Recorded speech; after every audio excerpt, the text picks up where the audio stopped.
একঘেয়ে চিকেনের রেসিপি তো আপনারা অনেক খেয়েছেন। আজ আপনাদের বানিয়ে দেখাবো এক ভিন্ন স্বাদের ভিন্ন রকম চিকেনের রেসিপি। হাতে যদি সময় খুব কম থাকে তাহলে বানিয়ে নিতে পারেন মজাদার এই রেসিপিটা।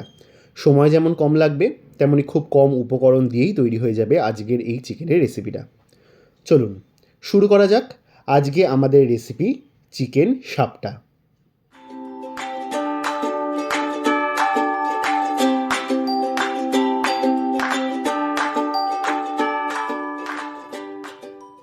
উপকরণ হিসাবে নিয়ে নেব 250 গ্রাম চিকেন, দুটো বড় সাইজের পেঁয়াজ রাফলি চপড করে নেওয়া, 4টে চেরা কাঁচা লঙ্কা আর 10 কোয়া রসুন কুচি করে নেওয়া।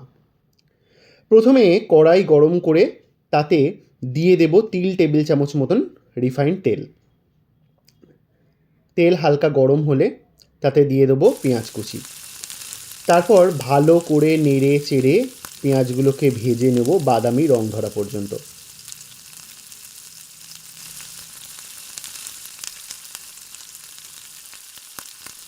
তারপর তাতে দিয়ে দেব রসুন কুচি। গ্যাসের ফ্লেমটাকে লো টু মিডিয়াম ফ্লেমে রেখে ভালো করে নেড়ে চেড়ে নিতে হবে সেটাকে। এতেই দিয়ে দেব 4টে চেরা কাঁচা লঙ্কা, সেগুলোকেও ভালো করে পেঁয়াজ এবং রসুন কুচির সাথে নাড়িয়ে হালকা আঁচে ভেজে নিতে হবে।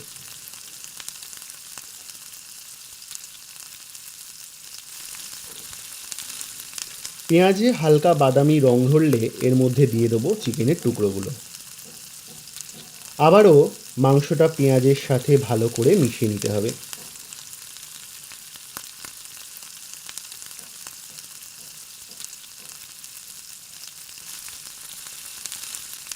এবার এর মধ্যেই দিয়ে দেবো স্বাদমতো নুন, স্বাদমতো চিনি, 2 টেবিল চামচ গোলমরিচের গুঁড়ো আর 3 টেবিল চামচ ডার্ক সোয়া সস।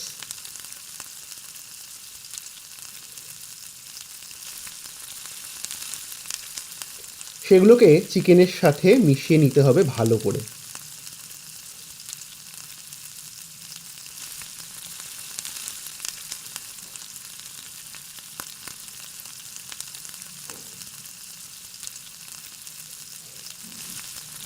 ভালো করে সস নুন গোলমরিচগুলো মিশিয়ে নেওয়া হয়ে গেলে লো ফ্লেমে ঢাকা দিয়ে রেখে দেবো মাংস সিদ্ধ হওয়া পর্যন্ত।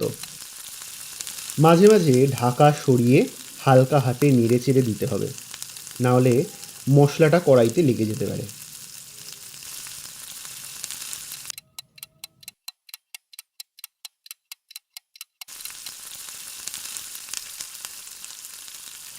মাংস থেকে যে জল বেরোবে সেই জলেই সিদ্ধ হতে দিতে হবে মাংসটা। যখন জলটা কমে আসবে আর কালচে একটা কালার আসবে তখন দিয়ে দেবো 3 টেবিল চামচ টমেটো সস। আবারও ভালো করে নাড়িয়ে সসটাকে গ্রেভির সাথে মিশিয়ে নেব লো ফ্লেমে। আর উপর থেকে ছড়িয়ে দেবো কিছুটা পুদিনা পাতা কুচি, এতে ফ্লেভারটা বেশ অন্যরকম একটা আসবে।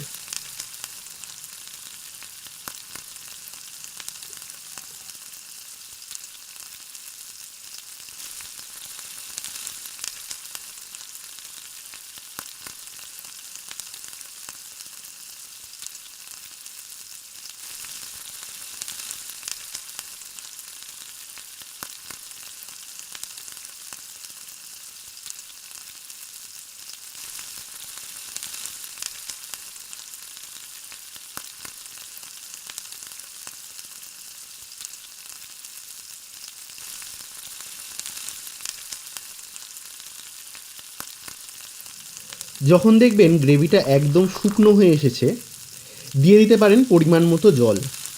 এটা ডিপেন্ড করছে কতটা গ্রেভি আপনি চাইছেন।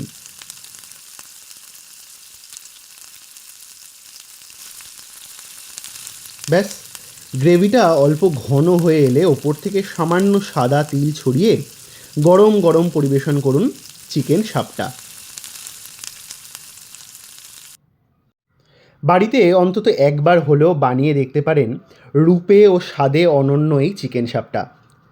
ভিডিওটা কেমন লাগলো অবশ্যই জানাবেন। ভালো লাগলে একটা লাইক করে দেবেন আর চ্যানেলটা সাবস্ক্রাইব করতে ভুলবেন না কিন্তু। দেখা হবে পরের ভিডিওতে নতুন একটা রেসিপি নিয়ে। ততক্ষণের জন্য